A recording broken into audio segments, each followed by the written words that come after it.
Bonjour Asma Lamesh Manjli. Je suis honoré de vous recevoir dans mon podcast parce que je suis un fan d'abord d'innovation et parce que je suis aussi un fan des startups, des entrepreneurs, en fait plutôt des entrepreneurs et des startups, des entrepreneurs, quelle que soit leur taille, quel que soit leur projet et quel que soit leur âge surtout, parce qu'on a tendance à penser que les startups c'est uniquement réservé aux très très jeunes et pas aux personnes qui ont dépassé un certain âge. Alors vous avez eu une idée extraordinaire, une innovation, on va dire, que j'ai qualifiée de lumineuse pour ce podcast. Et donc, j'ai eu envie, grâce à un ami, Adam d'ailleurs, qui vous a accompagné, de vous interviewer là-dessus, donc à travers mes habituelles quatre questions. Alors, pour commencer, cette naissance d'idées lumineuses.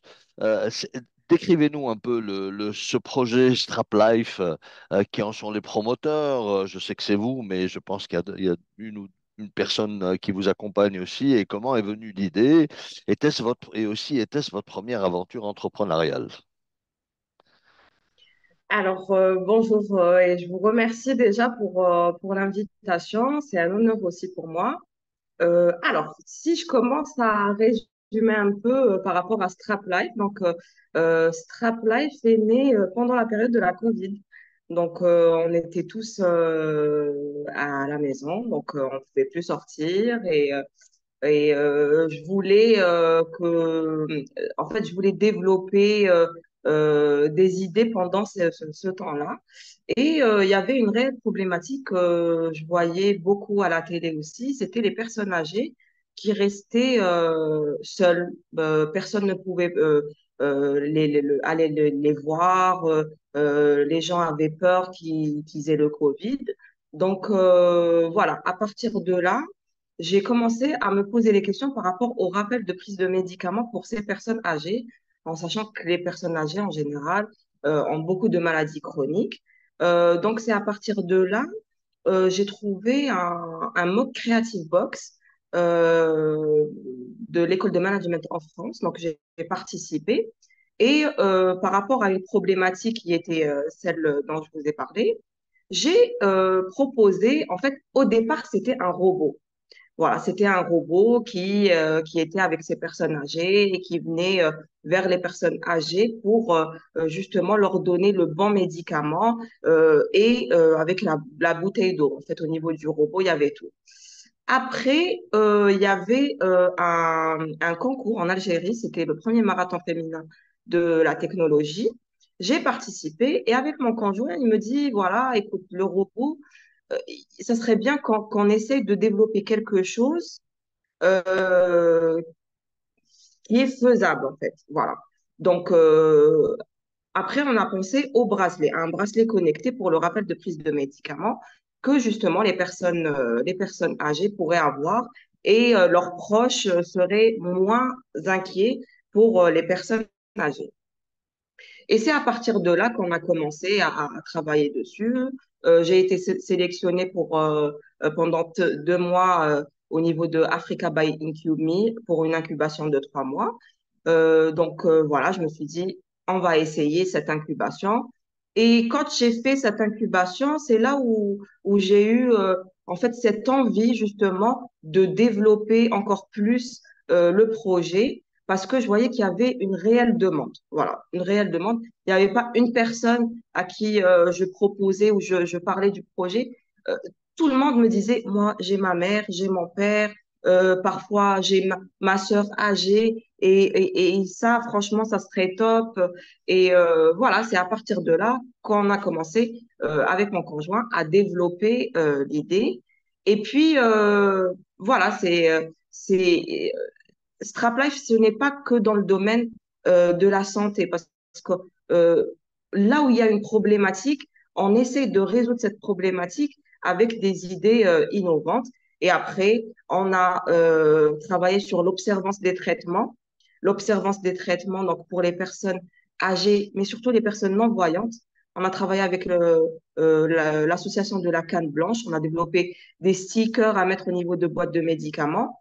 On a signé une convention avec l'Office national de l'alphabétisation On a commencé une caravane au mois de janvier. On est en train de faire plusieurs villes, plusieurs annexes de l'office où on fait des journées de sensibilisation concernant la littératie en santé. Voilà. Pour résumer un petit peu Strap Life. Excellent.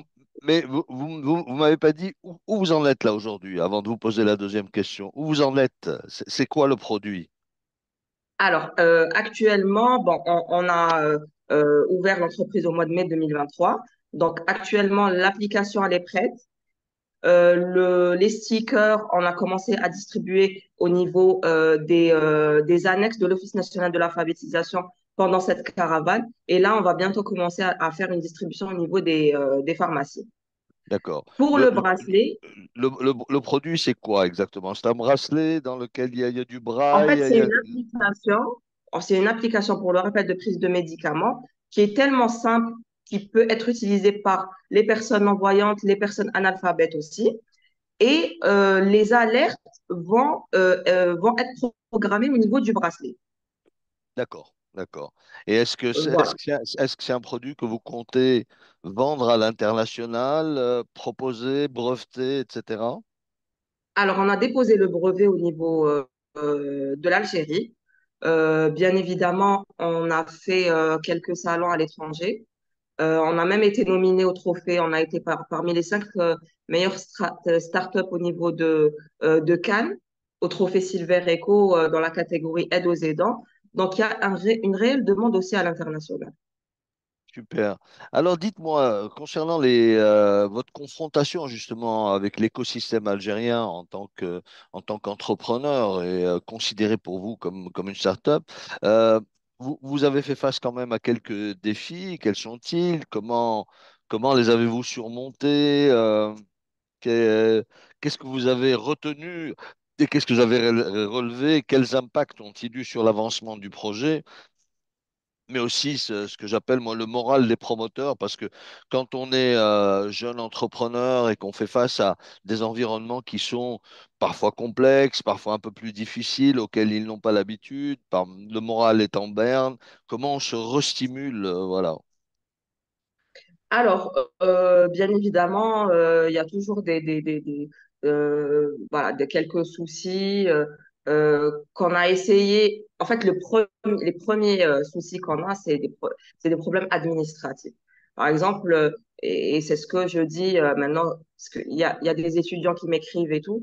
Donc, je leur dis la première des choses, c'est de vérifier déjà, est-ce que le nom que vous voulez donner à votre entreprise, à votre start-up existe ou pas. Ça, pour moi, c'est la base parce que moi, j'aurais pu ne pas l'appeler Strapline. Le souci, c'est que au départ, quand j'ai fait l'incubation, toute notre communication était autour du mot strap.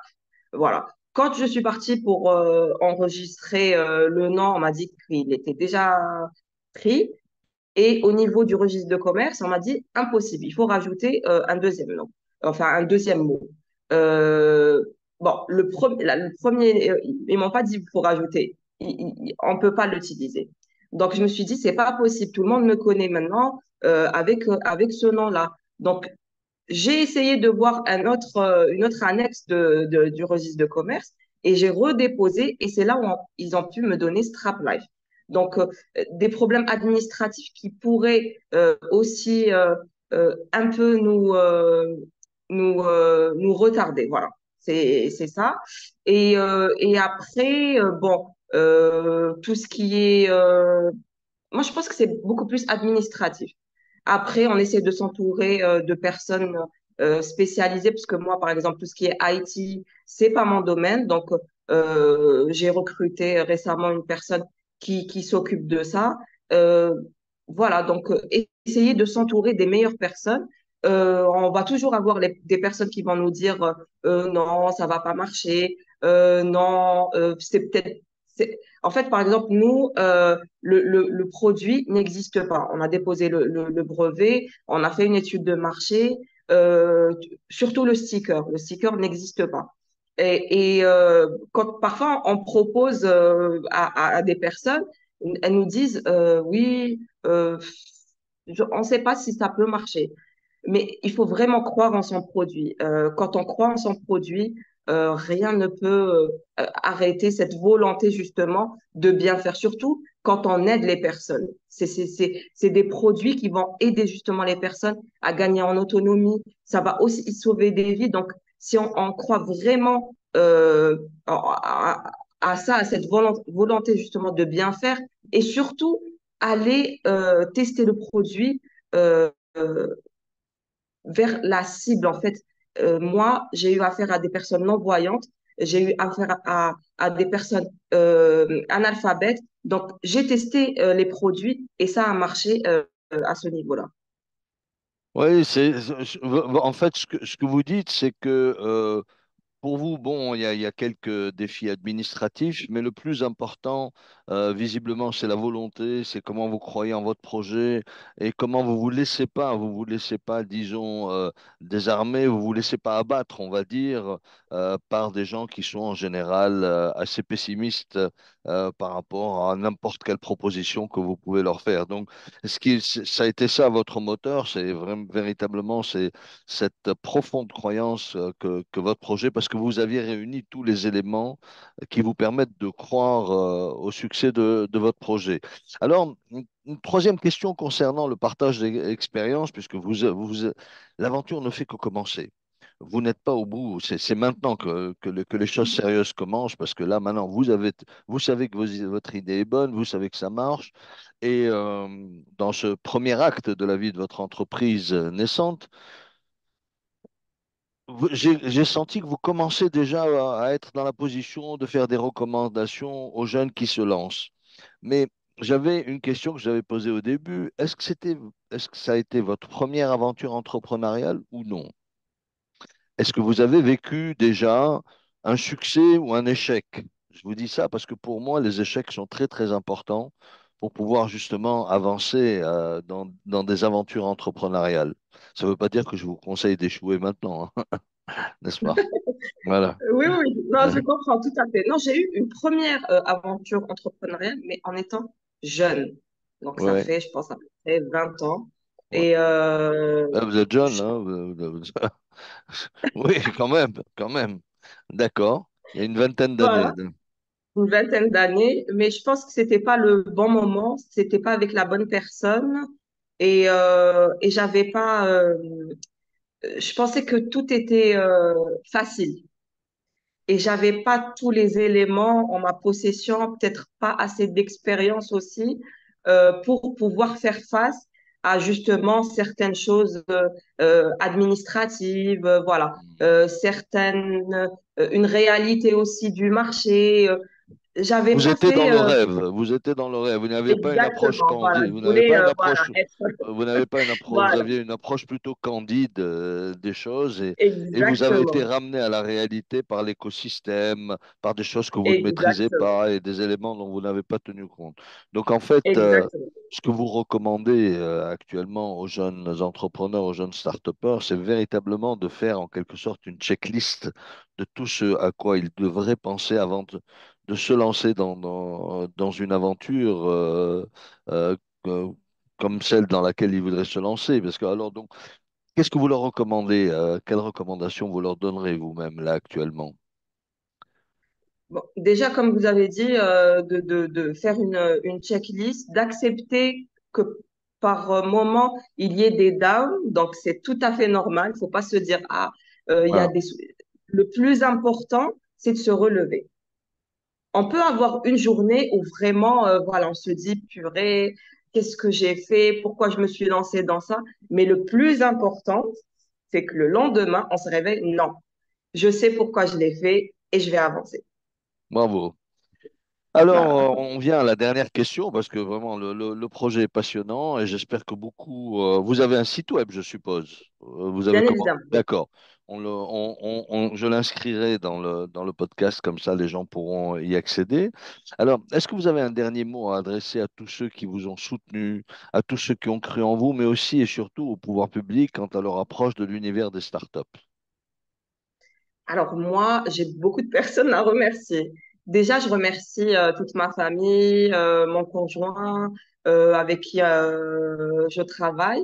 Et ça nous aide vraiment d'avoir un entourage qui est là pour nous faire avancer. Voilà, ça, c'est très important. Mais est-ce que Je vous avez fait remercie.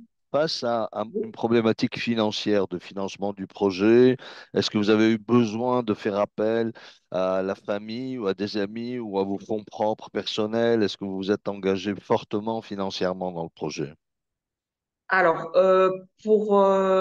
bien sûr il faut s'engager financièrement dans son projet avec son propre argent parce que si on ne le fait pas, les gens vont se dire, cette personne n'a pas mis de l'argent pour son projet, elle n'a pas risqué de mettre de l'argent dans son projet, comment moi je vais le faire? Donc ça, c'est très important. Et Oui, tout à mettre fait. voilà, ce qu'on peut, c'est-à-dire, euh, c'est un risque. Investir de toute façon, c'est prendre un risque, que ça marche ou pas. Mais nous, on a pris cette décision et on a fait ce choix d'investir notre propre argent dans le début du lancement de Strap. Par la suite, on a pris aussi la décision de ne pas demander de financement actuellement. Donc, on a fait une stratégie de telle sorte à ce que le produit soit sur le marché, mais sans forcément demander un financement. Voilà. On Je essaye crois de que votre le... business model s'appuie beaucoup sur le sponsoring de la part des grands labos pour le bracelet, c'est ça, hein? C'est ce que vous n'avez pas Oui, décrit au des grands début. Ouais, ça. labos, aussi, aussi la première entreprise qui nous a énormément soutenus, c'est NCR Wiba, qui a été vraiment Je là savais pas, dès vraiment, le je suis surpris. Je savais pas. D'accord. début. Ouais, ben, bravo. Non, vraiment, parce qu'en fait, ils étaient le sponsor de Africa by Incubeme, D'accord. l'incubateur. Et je peux vous dire qu'ils ont cru en moi dès le départ. Et jusqu'à présent, on travaille toujours ensemble. Et là, on prépare aussi une campagne pour le Ramadan. Donc, vraiment, je les remercie pour ça. Ils ont toujours été là pour moi. Et D'accord. puis, oui. Aussi, bon, il y a eu des laboratoires pharmaceutiques aussi. Et j'ai eu aussi mon oncle chez qui je travaille même actuellement parce que il faut dire que je n'ai pas arrêté mon travail. Donc je fais C'est ça, bien. voilà, j'ai la start-up et ça c'est pour moi c'est une bonne chose d'essayer d'équilibrer entre le début du lancement et le poste qu'on a dans une entreprise. Faut pas tout lâcher. Voilà, il faut essayer de faire dans la limite du possible, hein. Moi, par exemple, mon oncle, il m'a dit, euh, j'ai un appartement là, enfin, parce qu'il y a un niveau où on travaille. Il m'a dit, moi, j'aimerais bien que tu restes dans l'entreprise parce que voilà, ça y est, tu as un poste à responsabilité. J'ai pas envie que tu partes. Ce que je peux faire, c'est, je te mets à ta disposition l'appartement du haut où Gentil. tu pourras ouvrir, voilà, exactement. C'est Donc, vraiment, on c'est sait, vraiment d'excellents soutiens. C'est vraiment d'excellents soutiens, oui, effectivement. oui, oui, oui. Mais Et c'est ce qui nous dites-moi, encourage. ouais. Alors, au niveau des pouvoirs publics, est-ce que vous avez obtenu des soutiens? Est-ce que vous êtes rapproché un peu je sais, des institutions, j'avais compris, mais j'ai vu qu'il y a tout un programme d'accompagnement des startups. Comment s'est fait ce rapprochement? Est-ce que vous l'avez fait ou non? Ou vous n'en avez pas besoin? En fait, moi, quand j'ai fait l'incubation Africa by Incubeme, je peux vous dire que c'était une incubation et une accélération en même temps parce que tout de suite après, j'ai ouvert l'entreprise, Ah, la d'accord, start-up. Voilà, tout de suite après, enfin, on a commencé à travailler, on a commencé à recruter. Donc, peut-être stratégiquement, au niveau du business model, on a pas pu. Enfin, actuellement, je peux vous dire que j'aurais pas besoin d'une accélération d'accord, parce que je l'ai fait. Voilà. d'accord, d'accord, Euh, Après, je me rapproche actuellement du ministère de la Santé, ministère du pharma, parce que justement, on a des outils qui vont faire économiser aussi énormément d'argent à l'État, parce que d'accord. c'est, par exemple, on a créé la Life Card. cette life card avec un QR code, avec les gestes de premier secours pour justement éviter les accidents et les personnes qui vont aux urgences sans avoir les informations du patient. Au niveau de cette carte, on a toutes les informations, le groupe sanguin, qu'est-ce qu'elle a comme maladie chronique, euh, qu'est-ce que le proche a appelé si on Ouais. la trouve, par exemple, évanouie dans la rue. On essaye de proposer des outils justement à l'État pour économiser Est-ce aussi qu'ils de ont l'argent au niveau de réagi? Est-ce qu'ils l'assurance. ont déjà réagi ou pas encore? J'attends. Vous attendez. La D'accord, demande, mais voilà. parce que je vois qu'ils organisent beaucoup d'événements pour présenter des success stories. Vous faites partie des success stories algériennes. Est-ce qu'on vous présente actuellement dans ces shows de success stories ou pas encore? Pas encore. Pas encore. J'ai pas eu D'accord. Non, de. bon, Oui, oui. donc, vu ce que vous offrez, vu ce que vous proposez, etc., moi, je pense que il gagnerait effectivement à vous avoir et à montrer ce que vous faites parce que c'est vraiment une innovation lumineuse. Écoutez, je vous remercie. Je voudrais vous donner juste un dernier mot pour le mot de la fin. Est-ce que vous avez quelque chose, un mot, un message que vous voulez passer? Un mot, c'est d'y croire. Voilà, vraiment. Pour tout le monde. Pour les femmes aussi, j'aimerais que si les femmes, parce qu'on voit dans l'écosystème des startups, on met moins en avant aussi la femme algérienne, alors que j'ai rencontré plusieurs étudiantes qui ont des idées dans l'IA, par exemple, très innovantes. Et je pense qu'on pourrait faire de très, très, très belles choses et faire avancer notre pays. D'accord. Merci beaucoup et Merci. je vous souhaite beaucoup, beaucoup de succès. Ne Merci à